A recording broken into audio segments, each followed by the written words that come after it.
I don't think I'm anything special. I don't think I'm significant or important. But I do believe that if I believe in somebody or in something, Jesus Christ, who is more important than me, and I put my faith in him, that he will ensure that all things work. And because I had that vision placed in me, I just followed it through. And when I saw it coming to pass, I was like, it's not my strength or my intelligence. It's just because I literally just put my faith into something and it works.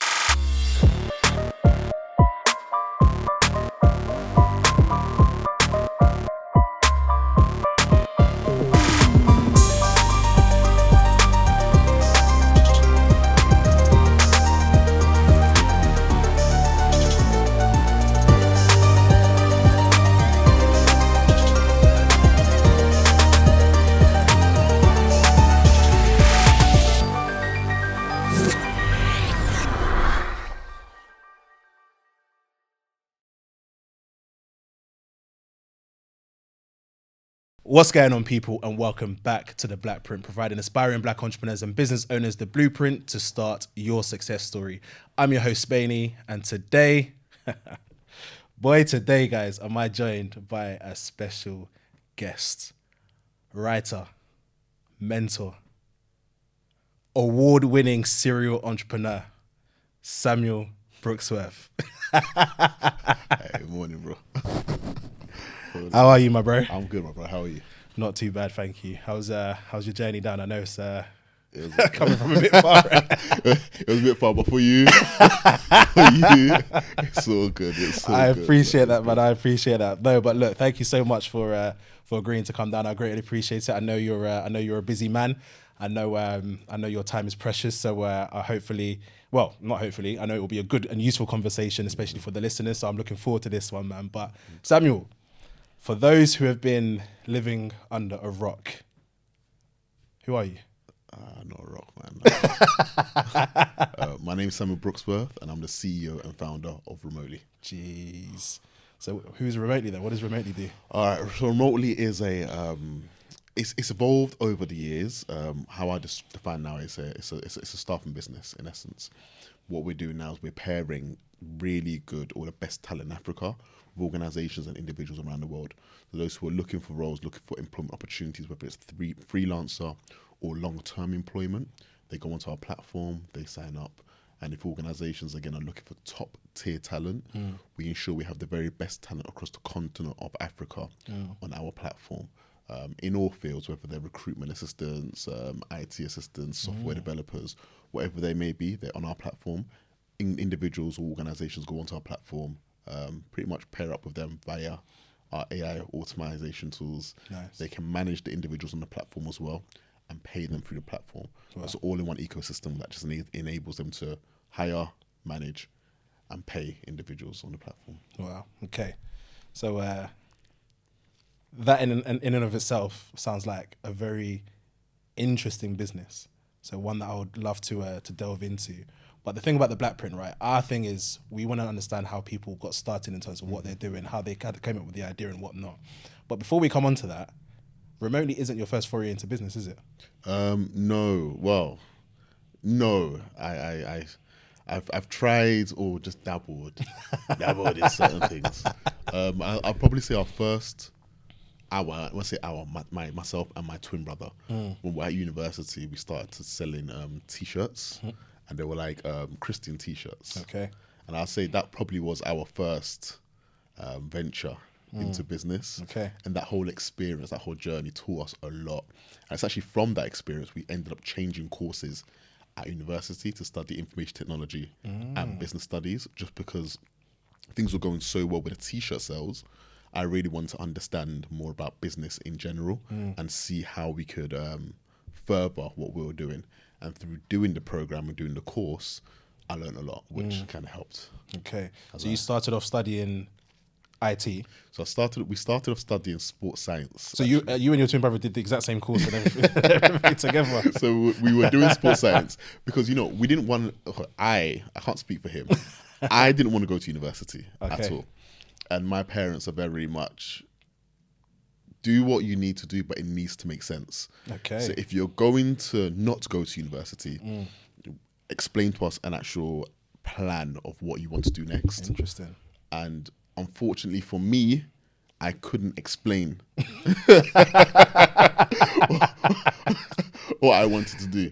So my mum and dad's thing was like, if you don't know what you want to do, you can't just sit around and do nothing. So at least just go to university, do something. At least in that time period, you've accomplished or you've gained something. So I was like, you know what? Let me do what I think would be the funnest course, where I can just play football all day. I thought at the time. So I thought anything sport related, sport, and then science will just make my parents sports science. So I thought we'd be playing football and then just doing a bit of studying and you understand a bit of it. You thought you was joining an academy? Bro, I thought I could get signed and everything, man. I had a very rude awakening that it was actually a very intense course. Yeah. So after the first, I think 2 years, I was like, nah, this isn't for me. And then that's when we started the t-shirt sales. We got very involved in university. I became an executive within the union. Andrew and I, again, my twin brother and I, became joint presidents of the ACS. We were very actively involved at university, and that's where the businesses started doing different business ventures, mainly the t-shirt sales. And then we thought, let's change courses, because I don't want to be a business person who is just doing things but not with an in-depth understanding. I'm the kind of person where I really want to understand.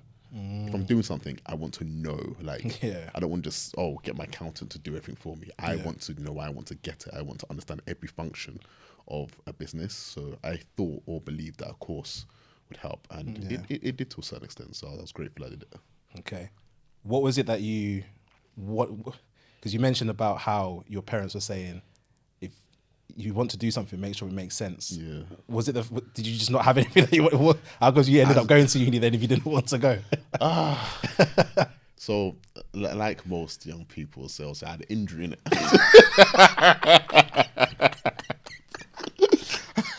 Torn ACL. Bro, so I broke my leg twice. Wow, okay. And Okay. I got pins on my leg and everything. Right. So I believed, and whether it would have happened or not, I think the football was intense. I believed I was decent enough to become a professional footballer. Did you break it playing football by the way? Yeah. Wow, okay. I don't think I had the work ethic, to be fair. So I don't think I was ever going to make it as a professional footballer. I didn't have the work ethic. I was good, but to get to that level, you have to work hard. I don't think that was in me. Maybe it was, maybe it wasn't, but the cold weather wasn't something that I was particularly fond of. You could have been in Saudi now, Before my time. This is the problem. Before my time. Securing the bag and in the sun. Oh my goodness. That would have been me. Before my time. But so during that time, I really wanted to play football. I enjoyed playing football. And I didn't really know what else I wanted to do. There were a lot of things that were laid in my heart that I wanted to do. And I've always been a very God-fearing individual, and someone that's always believed that if you seek first kingdom of God and his righteousness, all other things will fall, will fall into place. And I was very much focused on, Lord, direct me, lead my path, and ensure that everything I'm doing is in accordance with your will.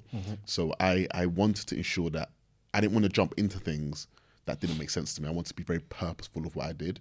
But at the same time, if you don't do anything, then you're not actually moving, and faith without works is dead. So you can't just sit there and be like, oh, God's going to bless me with £1 million. What are you doing? And I realized I wasn't actually doing anything. So let me start doing things. It's like just throwing things at a wall and just seeing which one sticks. And eventually the ones that stuck, were the ones that I ended up pursuing and following through with. And it's from uni, I then got heavily involved into sales because I realized at university while doing a business, it's something that I was very good at. I was very, very good at sales, and I could sell anything to anybody. And it was more so because I feel as though I had a very good understanding of people, or I came across the people as very genuine, and they bought into that. So I found that everything I was selling ended up just being very good. So yeah. My man. Yeah. Say no more. All right. And so what is it, or why did you want to start doing t-shirts and all of that to begin with then?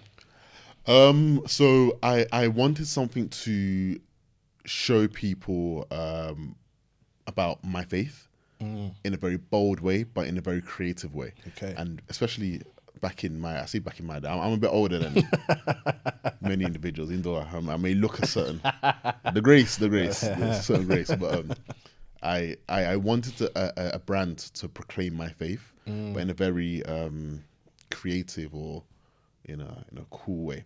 So we started doing JC t-shirts, just different branded t-shirts. Started the whole line, and that was the purpose for wanting to start it. But we found that as we're going to different churches, different events, different functions, we found that a lot of individuals really bought into it as well. And at that time, they were also looking for brands that could really speak of their faith in a very creative way. So we tapped into a certain demographic, and we tapped into a needed, I don't know, space or area at that time, and individuals really bought into it. So it did really well at that time. And it's not something I wanted to do forever. I didn't want to sell t-shirts forever. At that time, it was something I wanted, I was passionate about it. Yeah. But in doing that, I thought that, business it's not bad. It's not bad. So it kind of grew from there. And is that where the kind of entrepreneurial spirit came from then, or was it innate before doing the t-shirts? I think that's a good question. I think watching my parents, especially watching my dad growing up, I think it was probably more from him. So he was a reverend minister growing up, but I think seeing how he was even in ministry, he was very much a guy that always wants to do something, or was thinking up new ideas, was just very creative and different. And he always ensured that the way he engaged people, the way he did things, he it's like watching him start up different churches in different areas. It was very startup mentality. He helped grow the church at the time from 5 members when it was first introduced in the UK to, I think they've got almost 50,000 members or so now. Wow. And he was a pivotal part of that growth in the UK and across Europe. So watching him go from, and also we had to move around with him from areas, it was very startup mentality. Go somewhere, you look for a building, look for a location, find people, individuals that can work in your team, members. I was that kid who was stood with my dad on a Saturday morning in the cold, watching him preach and handing out leaflets. I was that guy. So that You were there in the trenches. Yeah, I was with him. So that kind of startup mentality came from there, where I realized that if you go hard from the beginning, bootstrap, and just have a real purpose-led mission, that everything else will fall into place and people kind of buy into it. So I think that really stuck with me, watching him go through that growing up. Amazing. You mentioned earlier around some of the lessons that you learned from the t-shirt business, which obviously is the early days of Samuel in business. What were some of those lessons? Oh, that's good. I didn't really understand much about profit margins. I didn't really understand much about... there was a lot I didn't get. So we would just do things and just sell and just do anything just to get, it was vibes, just sell. But I didn't really understand trends or I don't know, selling into more demographics, ensuring that my team was diverse enough for us to have different diverse lines of thought to know how to tap into different markets. So there's a lot I learned from that period of time that made me realize it's all well and good having a really good product, but if people aren't aware of your product, if people don't have access to purchasing your product, if people don't understand your product, then it's just there.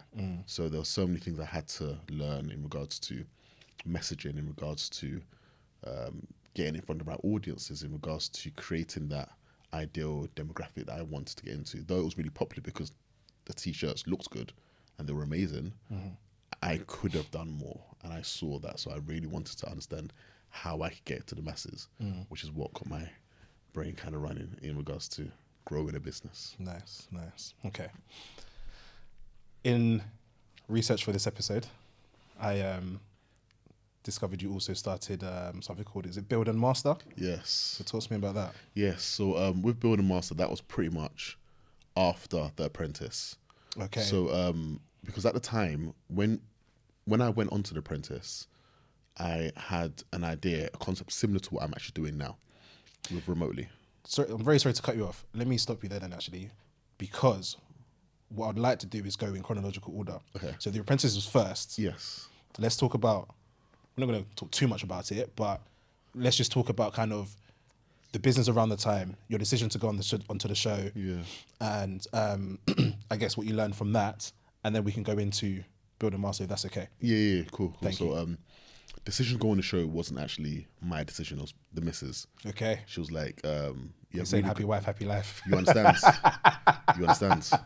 And she was like, you have all these amazing ideas, but you don't really have a platform. And if more people are aware of you or believed or saw what you were about, I think a lot more people would buy into a lot of things you're looking to do. And it made sense to me. And at this point, how many, so you've obviously had JC t-shirts, were there a couple other forays into business? By this probably point, more so events and just like Okay. shows and things we'd been doing, but not Okay. businesses. Fine. So again, I wanted to ensure that whatever I did was purposeful, and it was something that I didn't want to just do something. I'm not a money-driven person. Everything that I do has to be purposeful. So for me, if it didn't have meaning or purpose or wasn't something that impacted lives, I didn't really want to do it. So with The Apprentice, Frederico's like, that's when I started thinking up the recruitment platform idea. And she was like, it's a great idea. I think it's something that you should put out there and see who will buy into it. And then she pushed me into the whole Apprentice thing. That was whilst she was watching series 11, I believe it was. I think it was 11. And she used to watch season it. 12. Yes, Yeah. it's a season 11, yes. So she used to watch, I didn't used to watch Apprentice. She used did to you watch not? it. No. I love that show. Yeah, Man. nah. Well, I used to anyway. I can't say I watched this Yeah, season. yeah, or I'm no. watching this one, should I say? But Okay, no, I the only one I've watched was season 11, season 12. Mine, Yeah. obviously. After that, I haven't watched it. So season 11, I remember there was it was a really good group of individuals, and she used to watch it like on I think it was Wednesday back then, and I'd hear loads of people arguing and fighting, and she used to watch on her iPad, and I said, "What are you watching?" She's like, "Oh, just watch it one time." I'm like, "No." You know how it's the beginning. We're watching the Ratchet TV. I'm like, no, I ain't watching that. Housewives, nah. And then slowly but surely you get drawn into it. Mad at first sight. So what? It's like you get drawn into it, and eventually That's how I got drawn into Love Island, man. you're watching the season finale. Like, no, you're proper invested. So it was like that. Like I watched. I think it was about episode 3 or 4. That's when I was fully bought in by then. I was like, yo, Didn't even take long. Darren. I was invested. And obviously once you're into something, you need to see it through to completion. Innit? So I think got to I can't remember what episode it was, but there was one episode, this guy I followed in that series who I really liked, Scott Saunders, he's a good friend now. He was hard during that season. He was so good. So I watched it mainly because of him. Then when he quit that year. I was like, this guy. Because I started, I need to finish it up. And so after that season, Frederico was like, apply. I was like, no, I'm not going to disgrace myself on national TV. She's like, no, just apply. So she did the application for me. And she's like, I only submit it if you say yes. I was like, I submit. But the truth is, I knew, not being arrogant, I knew that once it went off, I'd get onto the show. Because when you believe in what you do, when you believe in our ministry, you know that it will land. So I knew that once I was before the right producer, they saw what I had to offer, especially when I'm written down. I knew I'd get into the show. So it was a long process, by the way, very long process, loads of stages, loads of different steps, very intense. But each stage, I was very confident in what I brought to the table and how I came across and how I presented myself. So that was a great process, really good series. Met great people on the show. Very intense. A lot of people don't realize how intense The Apprentice is and how much what you see on TV isn't necessarily what happens behind the scenes. However, it is a good platform for especially Lord Sugar, Karen Claude, to see how individuals do handle pressure, how they're able to work with different people in different walks of life, how they're able to navigate through a process which is very challenging. So though what you see on TV is very entertainment based, the process behind the scenes does... It's real life. Yeah. It's real life. Very real. Very real. So yeah, it was an amazing process to be on, and it was a great platform, which is the most important thing for me. I was more interested in the platform it afforded me, and that platform opened up loads of doors for me. I can imagine. And this was a recruitment business that you went on a show with. Yes. Was this something that you had already started or were looking to start as a result of the... So looking to start. Yeah. So, and I think that's probably what was probably one of the reasons I exited the show in week 7, because a lot of the individuals who got further had established businesses, whereas mine was a concept. And obviously that concept has gone on to do very well. Thank God. At the time, obviously, it wasn't as tangible as some of the other contestants, so it was understandable. And to be fair, around then, if I'm not mistaken, I know Lord Sugar went through a phase of only really investing in physical products and stuff like that as opposed to service, because I think, was it Climb Online? Mark Wright, that was the first service-based business that he invested in, if I'm not mistaken. I can't remember what season that was, but yeah, like I said, I used to religiously watch The Apprentice, so I remember that. But no, okay, fine. So you were encouraged by your wife to go on the show. Talk to me about some of the learnings and the, well, not necessarily the experience as a whole, but the experience as a whole and the learnings from that in terms of business. And because you mentioned as well that obviously you're very good at dealing with people, for example. I'm sure that's something, and obviously is something that you need to be good at to navigate yourself and survive 7 weeks of 7 weeks TV wise. I'm sure in terms of filming it's a different time frame, but talk to me about that. That's a good point. It's very intense, and I think one of the things that a lot of people struggled with was potentially what you mentioned, dealing with different people, different backgrounds, different personalities. You have to realize that when people are going onto the process, they're going there to win. So they'll do whatever it takes to be seen as that person. And I think where I got along with most people on the show is that on camera, off camera, I was the same. Like, you're not coming to make me act out of character. I like that. That's not me. And I just want to stay true to myself so that the audience can see, listen, this is just Samuel. He's not acting out. And unfortunately for people, I didn't finish my last sentence, but unfortunately for people, they kind of bought into wanting to be that TV personality, which unfortunately you find that when some people do that, they end up portraying themselves really badly. So, and obviously you've got hours of footage being edited into less than an hour. So some people unfortunately come across a certain way. My thing is, if you don't say much, there's not much edit. Which annoyed the producers because I could see the direction they're trying to go in with me specifically. They wanted me to come across as like an arrogant kind of like salesy guy. But I'm not that guy. I'm actually pretty chilled. So I was like, I'm not going to come across a way that does me a disservice, because I know this will, and it's ruined a lot of individuals' careers and businesses and so forth. So I'd rather have been a more forgettable character, but somebody that when people saw, be like, hey, cool, I get this guy. There's someone who was like, and then afterwards like, that's that guy. And so it was good though. It was fun. It was a lot of fun. I one of my best life experiences. Easily. So it's beautiful. Brilliant. Now, talk to me then about the kind of transition after the show, and we were coming on to Builder Master. Yes, thank you. So talk to me about that transition. Then. So after the show, I wanted to launch straight into the recruitment business, which was a platform. So it was actually, I say recruitment, it wasn't actually recruitment. It was pretty much a platform where, just like what we're doing now, individuals could come onto the platform, showcase who they were in a very unique and different way, like we have on our current platform.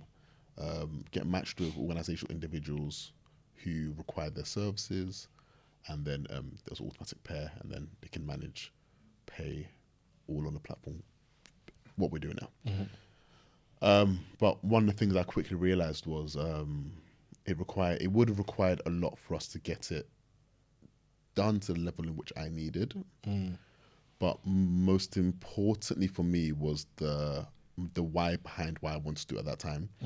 And another why that beat this why was there were a lot of individuals who were coming to me off the back of The Apprentice, asking me, "Oh, so I want to get into business." Because I think when people see you on The Apprentice, they automatically think you're a business guru. Yeah. Fortunately for them, I had a lot of experience prior in business, and through the course I did, through the life experiences I'd had, I just was able to navigate through certain things a lot better than some people were able to. So they kept asking questions like marketing, business strategy, legal aspects of businesses, finances. How do you do these things with a business? And it dawned on me that a lot of individuals really need assistance, especially individuals from black or ethnic minority backgrounds, didn't really understand how to grow a business because they didn't have the experiences to do so. Now, one of the things I've always spoken about previously, especially with a lot of black men in business, which is what has been my thing, because obviously I'm a black man in business, is that I found that a lot of black businesses, especially in the early stages, not all, a lot, didn't tend to grow because you found that a lot of the individuals run the businesses never really had the experiences of growing in their careers. Now, if you're unable to grow in your career, it's difficult because you've never had the ability to manage people at a certain level. You've never been able to see how certain organizations strategically grow their businesses, the kind of meetings they're involved in. There's a certain aspect of business understanding that you don't get. Sorry. And the only understanding you then have is how you're managed by individuals who don't really know how to manage, or they're micromanaging you. So I found that a lot of individuals who I was mentoring or speaking to at the time thought that business was managing how they'd been managed. Yeah. And doing things how they'd been shown based off the role that they were in. So you found that when they were then doing their businesses, they were running off limited understanding and managing people very poorly. Yeah. So then I realized that I need to help a lot more individuals to grasp that this is not how you run a business. So we started running Build a Master, which was we had individuals who were able to run businesses, but then we got industry experts in business strategy, marketing, law, finance to come and teach individuals how to grow and run their businesses. And it had such a huge and profound impact because then people were like, oh my goodness, I didn't know what gross or net profit was. I was like, what? I didn't know how to what P&L was. I didn't know this is how you strategically grow a business. I didn't realize that in finance you have to understand and know these things. I didn't realize that from a legal perspective you need to ensure these things are done. So when we did those courses and ran those seminars and helped people get funding, that was, for me, was very fulfilling. That was a really good why for me. I wanted to help people to grow. And to be honest, through that, I actually grew and learned more myself because I was able to advise people from different business backgrounds, whether you run a clothing brand or a finance organization or, I don't know, a marketing business. We were able to help all these individuals. So it helped my knowledge grow massively as well. So it was a really good experience. And so that came about through basically seeing a need. People, as you said, coming to you, and it wasn't necessarily something that you had thought about prior or anything like that. It was just kind of organically. Exactly. Just wanted to help people, And I always knew it would be for a time or in quote season. I knew I was going to do it forever. But during that period of time, I thought that, you know what, let me help as many people as I can because I wish I had that level of help. A lot of the things I encountered or challenges I went through were very unnecessary. And if I had somebody who would just took their time to mentor me, help me, and I don't want anything back from mentoring. I don't want you to exchange service or give me anything. And I think a lot of people think that's strange. I didn't grow up in London as well, so I don't know. Maybe London mentality is very different to outside London mentality. But I never wanted anything from anybody. My thing was more so just a service to people and to help people as much as I possibly could. And that for me was fulfilling enough. And just knowing that I was doing what I felt I was called to do at that time. And in doing so, other doors opened in the right time, which they did. So just doing what I had to do or felt I was led to do at that time. And how were you getting the experts that were helping you along with that to mentor these people? How were you getting them on board? Just reaching out to them. Yeah. Yeah, so again, the platform of The Apprentice was nice because then when you are messaging people, It's the messages were landing in the inbox as well. Yeah, they saw every message. Yeah, so I think for a lot of the experts who were reaching out to, though a lot of them were very senior, I found at that time that a lot of them still wanted platforms for themselves to show their knowledge and to show people that they could do certain things. And a piece of advice I'd give to people is don't be scared to shoot your shot. A lot of individuals that people want to reach out to, people haven't reached out to because they're either scared to reach out to, or they think that they'll be they'll have so many messages that they won't see the messages. But the truth is, those individuals are actually probably looking for opportunities as well. And I thought, let me just message these people and reach out to them and see if they're prepared to help. Yeah. And they really were. So it worked both ways. Samuel, that message rings so true for me right now, actually, because even with this podcast, there's a guest that I've got coming on who I'm still in the process of arranging the dates and stuff, so I won't mention the name just yet. But I remember I see they're active on LinkedIn, and I'm like, and I was just putting off messaging them for so long. And then eventually I finally did it, and they came back to me within a day and was like, yeah, perfect. We jumped on a Zoom call or a Microsoft Teams call. And yeah, as I say, we're trying to get that lined up. So yeah, that rings so true to me, even to myself with this podcast, man. So no, brilliant. Okay, so Build and Master came about organically, but one thing that you've mentioned, or that you did mention very early on in the conversation, and you've actually mentioned a couple of times since, is around the whole purpose thing, right? Speak to me about the importance of, particularly to you, with regards to setting up a business purpose-led first, as opposed to, because you even said yourself that you're not really necessarily money motivated. Yeah.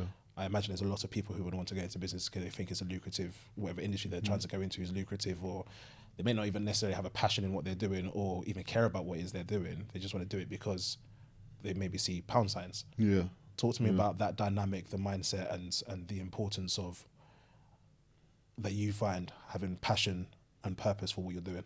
Yeah. So as a disclaimer, I don't want to, what I'm saying isn't against anybody looking to make money. We have to make money, right? Money's a beautiful thing. I'll be lying if I... Listen, like, having money to access what is afforded myself to be able to do the life that my family and I live is, I'm not coming to preach against money. But what I would say is that I'll say for me and for many others, I would say that when you're able to find something that is, and I don't want to say meaningful to you or passionate about, I don't think that's necessarily the key. I think it's more so when you see an area or need and you're able to address it or find an answer for it. So let's look at it from a Remoteli perspective. At the time, I though I had the idea previously, I didn't know when it would particularly kick off. And it was during COVID where I worked as an account director. And at that time, I saw a lot of businesses struggling massively. And my wife and I used to go to Ghana back and forth a lot. And I saw, again, a lot of young people who were overly skilled and overly competent, and they were out of employment. And I don't know why. It just bothered me so much that they were not working. I can't explain why. It proper bothered me. And a lot of my friends or people I knew were like, Samuel, why do you care so much? You're in the UK. Your parents came from Ghana to the UK to afford you these luxuries. Why are you so concerned about individuals in Ghana and across Africa who are out of employment? And I don't know, I think a part of me was like, why isn't more being done to support these individuals who are not in employment?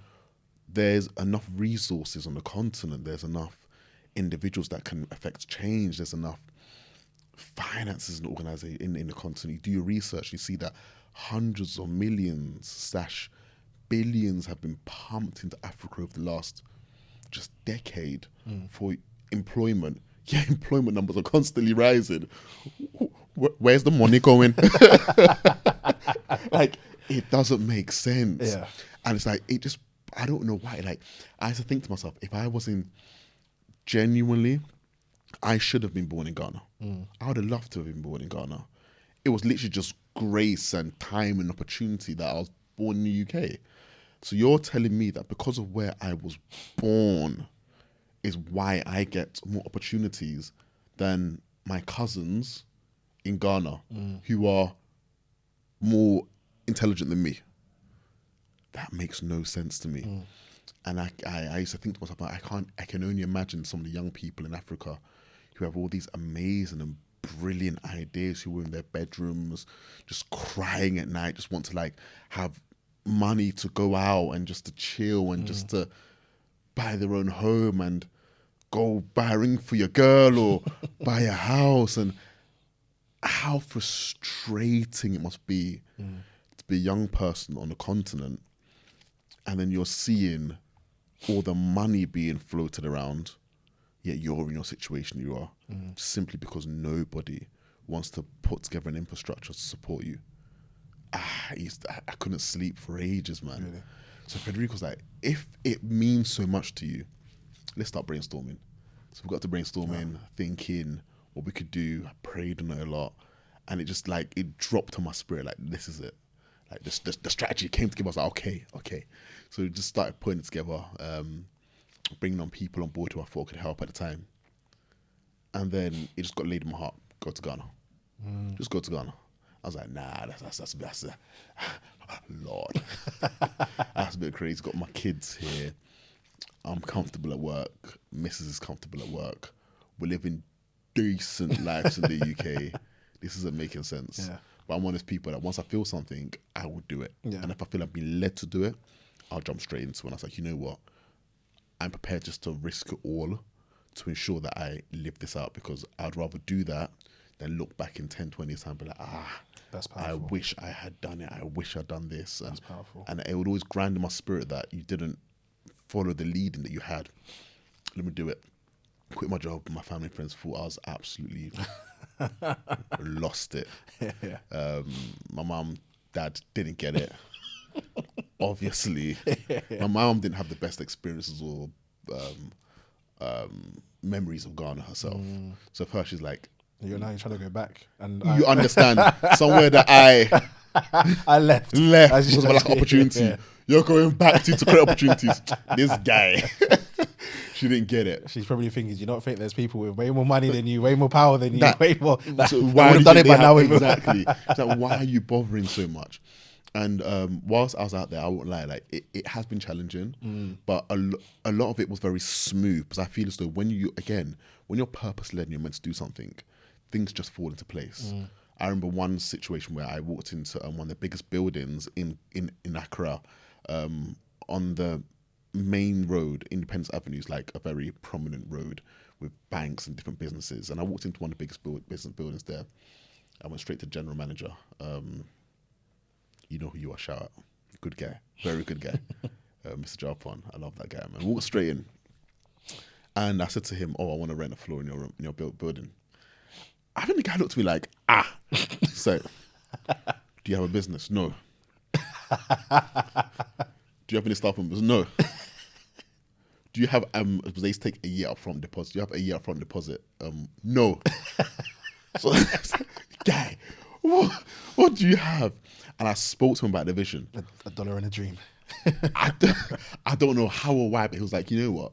I'll give you one of the smaller rooms upstairs. So take this room. This is what we have available for you right now. So take that. And I said to him, I'll fill this within less than a year. Jeez. And he laughed. It was like, I don't know. I think he just liked that a young guy would have the can I say balls on the podcast? Yeah. Can have the confidence.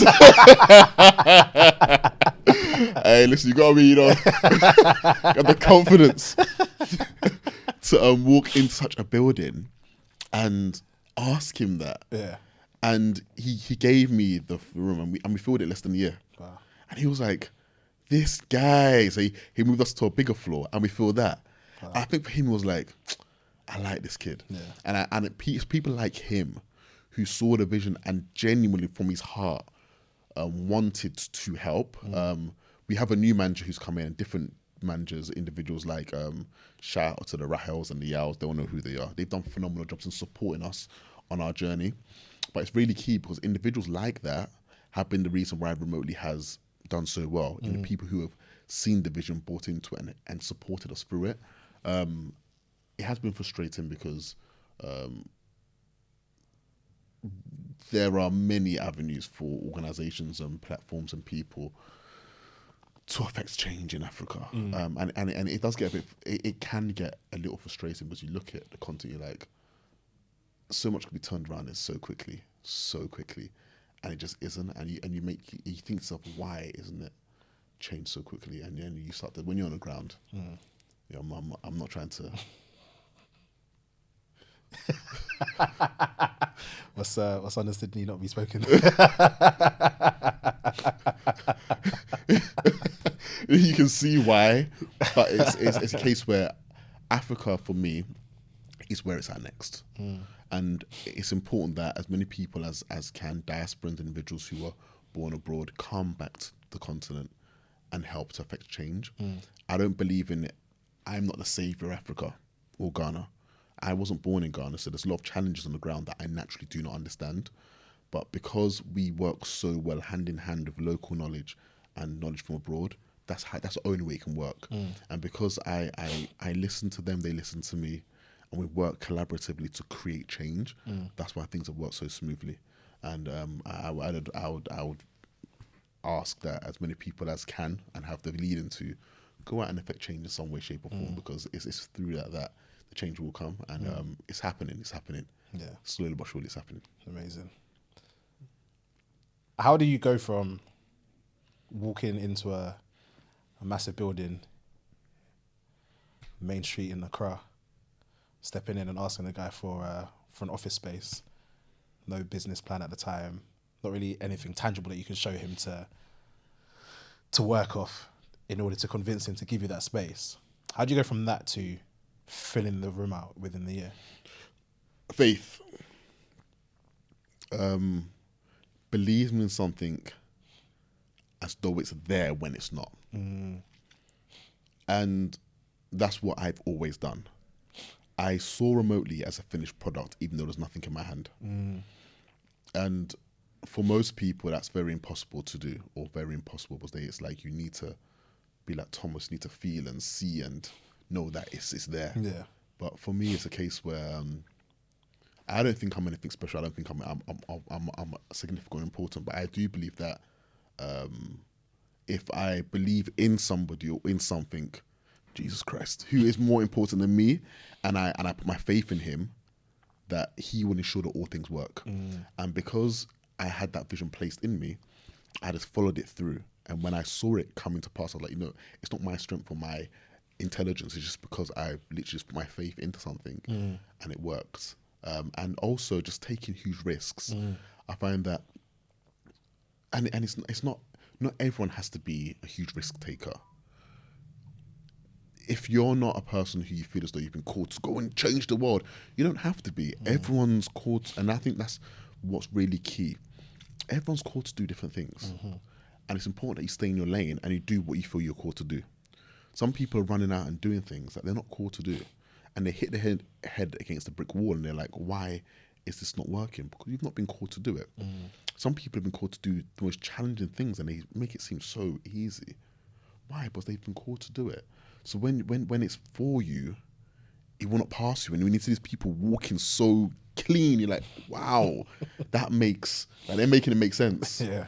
And I think it's really important that each of us as individuals, we see what's been laid in our hearts to do, and we do it in our own time. And we don't look at others and think that, oh, this person's doing this, is growing this big, and I wish I could. I've never looked at what anyone else is doing and been like, I want to do that, I want to do that. When Remotely started, Darren, everybody was telling me it's not going to work.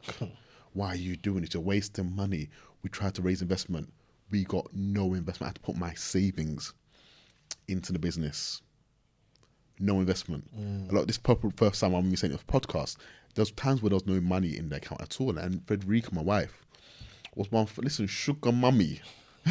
was funding.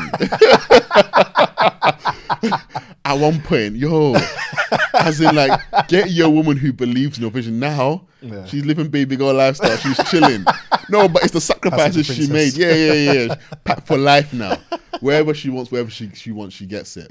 But she believed in the vision at the beginning. And it wasn't easy. We didn't get the funding. But now, look at how we've been able to grow, how people believe in the vision, so on and so forth. So just keep going, keep pushing. The right people say the right time, and we'll push it forward at the right time. So yeah. Boy, that's amazing. I was actually going to come into this towards the end of the conversation, but you just mentioned her again. To be fair, so Frederica. Yes. Yeah. You've mentioned her a few times in this hour that we've been speaking, and so I just wanted to touch on the importance, because funny enough, I was having a conversation with somebody recently, my cousin, and he's doing well in business as well, and he's quite young, and we were having a conversation some time ago around relationships and stuff like that, and he was asking for my take. Now, you're obviously a husband, a father to a loving wife and 3 amazing children. Talk to me about your experience and the importance of kind of having the right person by your side through that journey, or your journey, and for others out there, obviously, through their journey. Yeah. As a man, make sure you marry a good woman. As a woman, make sure you marry a good man. End of conversation. Because if you walk this life with the wrong person, it's long, as many will know. And some of the things that I've wanted to do in my life, like, let's even rewind to The Apprentice, for example. A lot of people aren't aware that you need to quit your job in most instances to go into the show. Because you're away for such a period of time, no workplace is going to be like, oh, just take your holidays. Just go sabbatical. Oh, no. Yeah. They'll be like, if you can't be here to fulfill these duties, we will find, but you're a cog in a huge, we'll find somebody who can. I had to quit my job to go on that show. We had a baby who was only a few months old. There was no source of income. For the whole time I was shooting, she had to move it back in with her parents. When I came off the show again, having to then figure out what to do, there wasn't money coming in for a while. She believed in me. Even with the whole move to Ghana, it's something that was laid in my spirit. I said to her, oh, let's go to move to Ghana. Initially, I think she thought I was joking initially, because she was one who persuaded me to go to Ghana on holidays for the first time. And I was like more of an international traveler. The first time I went to Ghana, I didn't like it, so I never wanted to go back there. So she was like, no, you went when you were a kid, so let's go back when we were adults. She took me there. She's Ghanaian as well, by the way. Took me there. I loved it. So when I told her I wanted to move there, I think she thought I was joking. Like, no. It's 0 to 100 real quick. Yeah. What do you mean move to Ghana? What do you mean? Do not see how we're living. What do you mean? So I told her like, no, da. And what I admire and love most about partners who just back you is that she was like, cool, let's do it. Never in the case of logistics, da. She's like, cool, let's do it. And I was like, all right, cool. So what we do with the kids? So the kids ended up moving to Manchester with my mum for the first year. And then it got to the point, obviously, wife's mum's, she was going back and forth. We'll just kind of try and make it work. She then ended up moving back after the first year just to kind of be with the kids. Yeah. How old were they at this point? That's a good question. Olivia was 2020. So Olivia was 4. Olivia was 5. Charlotte was 1. Yes, by the time Remoteli started. Yeah. Charlotte was only 1. And then, 1, 20. Am I confused? Yes, 1, 2020, yes. Sorry. I do remember my kid's birthday, sorry. 1 when it first started, yes. So it was all just happening very quickly. Yeah. And they're all very young. So she went to Manchester to live with mum, and then Frederica and I going back and forth. Or she was going back and forth. I was in Ghana. The first year she went back. So it was a lot happening. But if she didn't have the faith she had, and backed me the way she did, like I've seen many partners not, and look at the physical. Was it's very easy to look at the real life circumstance, the real life situation, be like, okay, this is what's really happening. It won't work. When you're with somebody who's equally yoked, who understands the aspect of jumping into something based off faith, it makes conversations a lot easier. So it wasn't a case of me having to persuade her. It was a case of her being, listen, babes, in this situation, I want to lead or something. I prepare to follow me. Let's go. There's been situations in the past where she's like, listen, babes, I want to lead or something. Will you follow me? I'm like, yeah, 100. I followed her. There was a point in our relationship where I remember she was pursuing certain things in her career. So I stayed at home for like 6 months to a year. I was like, I look after the kids, you do this. I was like, I fully believe in your source. If this is what you want to do, what's it, that guy, YouTube, I support it. What is it? Korea, I support it. Where's I support it? I was like, yeah, I got this, I got you. I did it. I wasn't the best stay-at-home dad. It was like, sometimes you get frustrated, the kids, stay-at-home has an irate mum so much. They can be so loving and then great, annoying, man. But I was like, you know what? So I did it. And then for her, I love that because I backed her. She was like, listen, whatever you want to do, I'll back you. And it's just vice versa. So the support she showed me in that period of time was immense. So it's so key. You get someone who understands your vision. And it's, again, for young guys in getting into relationships, I laid out to Federico what I wanted for the first 3 months of us being together. I'm an intentional dater, or was back then, when I met her. It was very intentional from the beginning. So I was like, you know what? I this needs to be purposeful. I outlined my plans from the beginning. It's not now, 10 years later, you come to be like, oh, I didn't know. I've told you from jump. This is me. This is what I'm looking to do. And she's like, and not once did she like flinch or be like, oh, that's a bit ambitious. How are we going to get there? Look where you are now. How we can get, she's like, cool, I support that.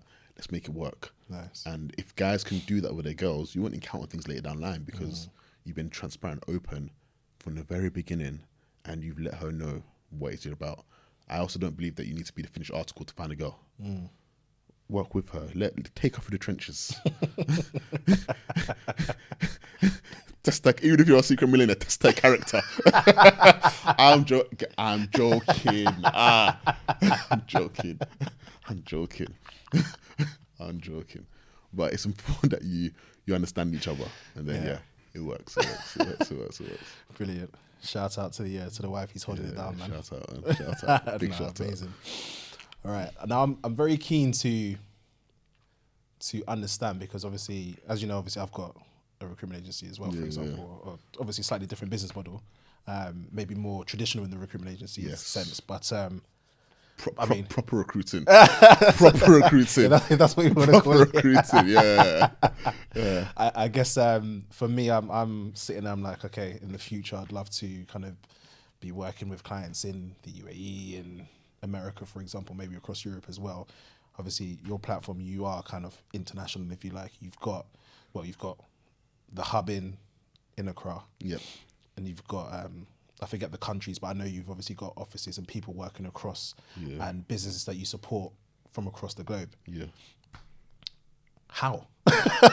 Just how? How do you go about garnering the relationships? And you might touch upon, again, maybe the platform that The Apprentice afforded you, but there's still work to do there. I mean, you can have the biggest personal brand. You still need to either go out and seek or take opportunities that are afforded to you. So just talk to me about that journey. I think it's all about putting together a great strategy and understanding the blueprint you wanna put together.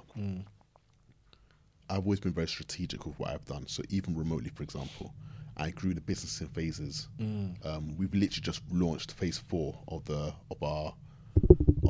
vision. And a lot of people didn't really understand what I wanted to do from the beginning. Now, what I will say to individuals listening is that what you begin with may not actually be what you're looking to end with, but you need to begin somewhere. What I'm now doing with the platform is what I wanted to do from the very beginning. But in order to do the platform, I need to have generated or have millions to build it. I knew I couldn't get that amount that I wanted liquid at that time. So I was like, I don't want to sit around and wait for somebody to come and give me money. What can I do? So I said, let me prove the concept. and let me do a bit of reverse engineering. Let's start and look at how we can prove the idea and the concept will work from a very basic level.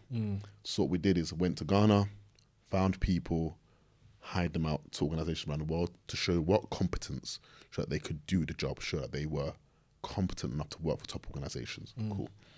Then we started expanding across different countries to show that it wasn't just Ghana. Staff in Rwanda, Nigeria, Kenya, South Africa, Egypt, Senegal are equally as competent. You haven't mentioned Sierra Leone. We're getting there. We're getting there. We're getting there. We're getting there. We're getting there. We're getting there. We're getting there. We're getting there. We're getting there. Okay. Yeah. I'll hold you to that. Yeah. Shout out. So, is it Sierra Leone or is it Senegal? No, Senegal has the best jollof. Senegal. Pardon? Senegal. What's going on here? Let me lock off this whole podcast, bro. All things stop the podcast. What's going on here? Sorry, Coming making outlandish statements like that. Let me not even begin this. I'm just messing up this morning. I'm sorry. Let me not begin this. I'll let you off because we start recording at 9:15 on a Monday morning. Because that statement was wild. Let me not begin this debate. It's all right. It's all right. I didn't say anything. So you have to begin somewhere. So what we did is that we began by just showing that the staff members on the continent of Africa were competent and capable in education piece. Then we started to go into proper educating people. At one point, India wasn't seen as a preferred outsourcing destination. Now it's probably one of the most preferred outsourced destinations. But it takes time to show people from a certain continent that people on another continent can do something. We had to be that organization to go out to people and educate them. Because if not for Remoteli, the truth is a lot of these outsourced businesses in sub-Saharan Africa would not exist today. We had to do the groundwork for others to be able to walk and fly. And that was our whole purpose. If we don't go out there and show that this works, all these other outsourced businesses that started after us wouldn't be here, because then they would have no individuals that would look at Africa as desirable. So we did that. Cool. Then we were like, fine. Now we've shown this works. Let's now create a framework to support these individuals to land these opportunities themselves.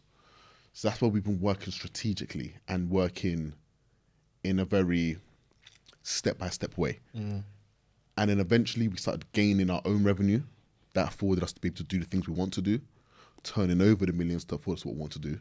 And now we're at a stage where we can now start building a platform, which is what I wanted to do 4/5 years ago. Yeah.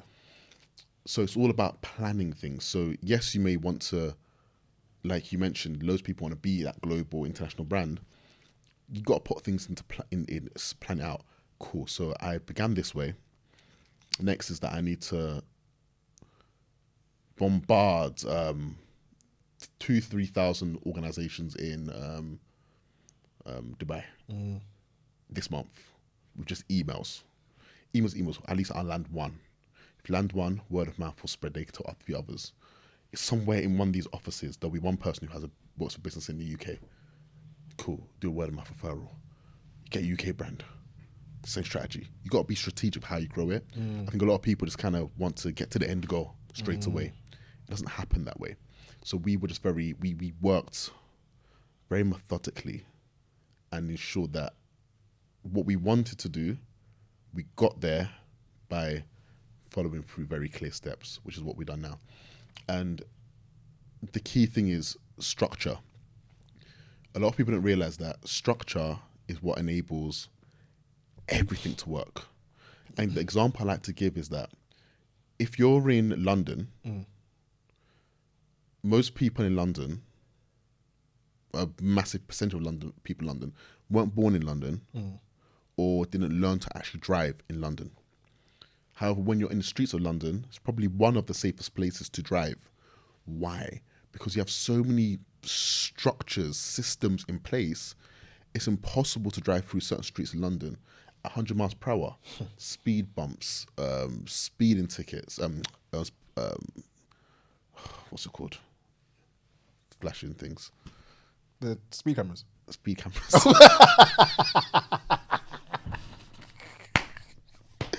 Again, 9:30 on a Monday morning. Allow me. Speed cameras, my goodness. Traffic lights. You got so many things in place that stop you from moving a certain way that it enables most of us, a massive percent, to drive very safely on roads. Yeah. Structure's so key. If you go to certain parts of the world, some people listening would have traveled to Asia or to Africa, certain parts of Africa, certain parts of Asia. The way they drive is very different to how to drive in Europe. Yeah. Why? Because there's certain structures that aren't in place. Now, is it because when the people are in Africa or Asia or in London, there's a different spirit on each group of people? No. It's literally because of the structure you're in. The same person who drives like a maniac in Asia will come to London and drive very sensibly, not because they've been transformed by the environment, but because they have to abide by the structures in place. What I always advise people is create structures that ensure that when you're building your businesses, people within the organizations have to move a certain way. Things are built a certain way. Things are understood a certain way.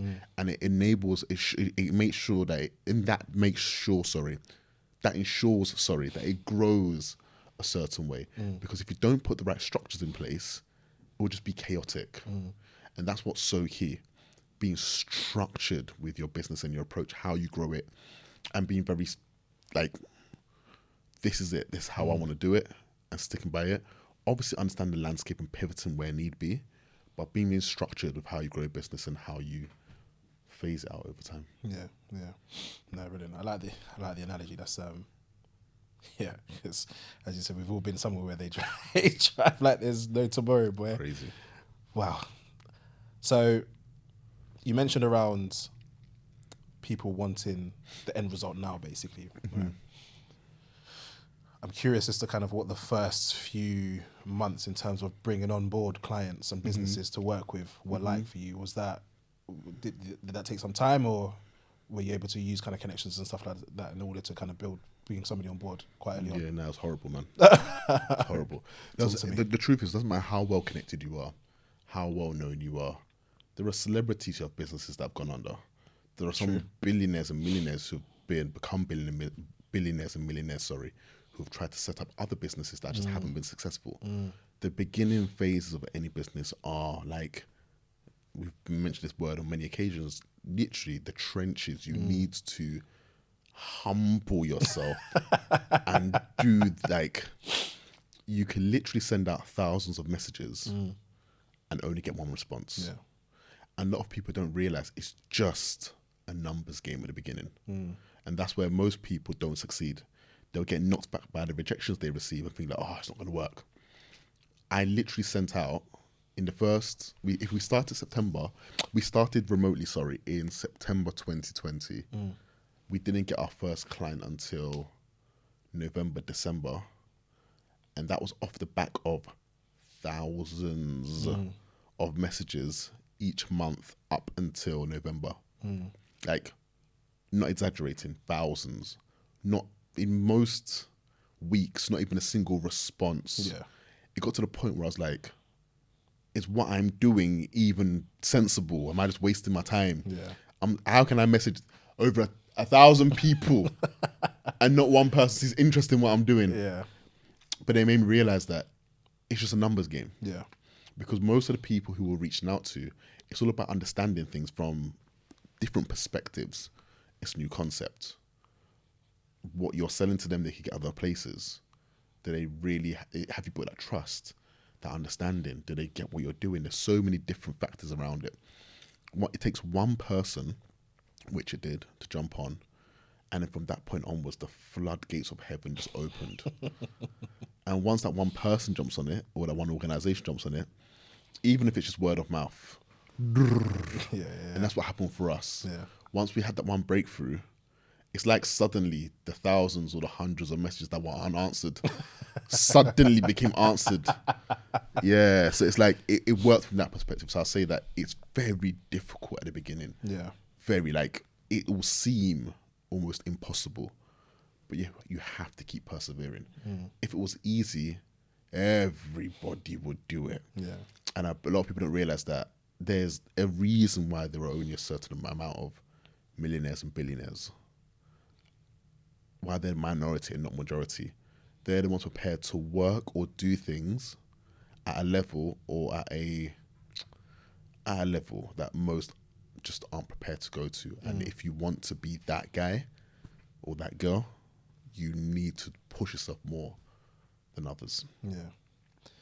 In the early stages, were you doing everything? Yeah. Yeah. Yeah, So I was like, yo, I built the first website myself. Wow. I was doing all the outreach myself. Back then, I wasn't even aware of like all these like different emailing tools that you can like just do mass email. I was doing it like manually. Wow. So manually entering in 1,000 email addresses and Just changing the names. yeah. But like manually, it was all very manual, and like I was on it, tracking things on Excel sheet, reach phone calls, meetings, flying about, like just doing it all. And eventually we brought on people who also believed in the vision, who understood what we're trying to do. Because it takes others to also believe what you're doing to help it grow. It's very difficult to do something alone for a long period of time. It's very difficult. But yeah, eventually we had enough buy-in and enough people believe and support what we're doing. In these stages then, because you mentioned earlier that you had a 5 and a 1-year-old, forgive me if I got the names wrong, living in Charlotte. Yes. It sounds like you're working 25 hours a day. Yeah. How are you getting that balance right then? It's I not know easy. you also mentioned that you moved abroad, for example, and stuff like that. But it wasn't easy because at the end of the day, you need to balance things in a way where it makes sense. Like you can't just be an absent parent and not be involved in your kids' lives, but trying to build something for them for the future. Because they're gonna still remember that, oh, when I was this age and that age, you were never around. Luckily, they were very young, and now we're very heavily involved in everything they do. yeah, Because obviously I'm back in the UK now. Man's chilling. that is good. Better than the bad grace of God. We're all right, but the early stages were not as easy. So balancing is very key. Doesn't matter how busy you are, you need to find time for all things, and planning is very, very key. We're structured and we plan things to ensure that there's enough time for everything. So No, brilliant. Wow, I've just looked at the clock there, and it's just clicked to 1 minute. Yeah. The guy kindly said that we can overrun ever so slightly. So let me start bringing the conversation to an end, because I could go on forever. Because you, my friend, have been brilliant. So okay, what's next? What's on the horizon? For Remoteli? So for Remoteli, we're about to again do a raise. I'm expecting to be. You see, I didn't even talk about invest. Oh my gosh, bro, we need to do part 2. You know, we need to do part 2. I'm holding to it right now. We're about to do a massive raise now. Again, a lot of the VCs that said no to us initially, obviously, I'm full circle. Like, hey boy, no, don't worry, come. Still got any of that pie left? Yeah, like, don't worry, come. So we're now looking to do a huge raise now, which will go very successfully because of what we are building and what we're doing. We've had a lot of individuals come to us actually before I've done the release this morning. So I'm expecting it to just be massive. And once we've done that, I can scale this business. Aside that, there are other businesses that I've been looking to run. So God willing, you'll see in the next few years me now branch out into, because Remoteli was one of the things I wanted to do, not the main things I wanted to do. So now that I've been able to do this successfully, I can now start to branch out into some of the other things that I've been looking to do. So yeah, nice. God willing, we see that as well. Very well. Who knows? In a couple of years' time, you might have been on this podcast like 3 or 4 times. Hey, listen, I'm here, innit? I'm here. Love that. All right, cool. And what does success mean to you, Samuel? For me, success means fulfilling what I feel God has called me to do. That's it. God's called me to do. My kids also follow in the footsteps of following the Lord and doing what they feel they're called to do, ensuring that they are comfortable and that they're walking in purpose. Wife, living baby girl lifestyle. That for me is success, man. Nice. And as long as everyone's happy, family were happy, then I'm happy. So yeah. Amazing. Yeah. And last 2 questions. What is if people were to take away one thing from this episode, any parting words or anything like that, what would you say to the audience? Faith without works is dead. Make sure that if you believe in something, you go out and do it. Like, this is not the year for excuses. Too many people sit on great ideas. I remember those individuals I spoke to at university who had some of the most amazing ideas. And they're like, oh, I'm scared to say it out loud because someone will steal my idea. Huh? And then I'm seeing the same ideas now in stores as products, as services. I'm like, these guys should have started back then. Yeah. I keep emphasizing, if it's for you, it won't pass you. So many people have copied remotely. It doesn't matter. It doesn't matter. As long as you do what you're called to do, leave the rest and just keep pushing on. The truth is, when people copy remotely, I'm gassed, like genuinely gassed, because number one, it shows that we've had an impact in people's lives. 100%. People see what we're doing, but we create, most importantly, creating more opportunities. If there aren't more, in quote, remotely, well, the model back then was, we've now changed the model. If there aren't more outsourcing businesses, which is what people are creating, then how can more jobs be created on the continent? If people are copying your idea, it's a compliment. But you're the visionary. So just like how people are copied remotely, like we shifted like our model 3-4 times. Each time we shifted, everyone else has shifted. But you're the pioneer. You know what you're doing. The ideas are all here. So even if you're copying me now, you'll copy me again in a year's time, but by then you're always behind. Yeah. Because you're always trying to follow what I'm doing rather than leading, which will lead into my last point. Do what you feel led to do. Don't look what other people are doing. Do what you feel called to do, because if you're doing what you feel called to do, then you always know the blueprint. It's in your heart. It's in your head. But if you're always following others, you're constantly following them. When they pivot, you pivot. Yeah. When they change, you're always frustrated. You're always annoyed. Do what you feel led to do, and ignore what others feel led to do. Don't follow, lead. Yeah. You get. I like that. Yeah. I like that. And is there any one, well, maybe not one, but actually, let's keep it to one. Is there any one kind of resource, be it book, podcast, person or influencer or whatever, that you would recommend the listeners go out and check out in terms of inspiring that kind of action and inspiring their movements going forward? Yeah, man. Darren Spain. He didn't get paid to say Spainy. Yeah, now to be fair, I mean that's what the podcast is for. Exactly. Though, right? It's for listen through. It's aiming to inspire people to take action, right? Yeah. No, I appreciate that. Yeah, but there are different people. Like, so for example, even new shouts to my boys. Our boy Alex Elaine. If you're into sales, make sure you follow Alex. If you're into, I don't know, one of my personal favorites is Warren Buffett. I just love his lifestyle, how modest, how humble he is, how he's grown what he's grown. People like that, for me, are what it's all about. Keep it low key, keep it humble. Do what you feel, do what you know you're good at doing. You don't do, you just keep it nice and humble. You get, and that for me is like, I don't like noise, and we're getting to a time where a lot of people think that noise is what makes things happen. It's not, because there's some people that are just working quietly behind the scenes, doing what they know they need to do.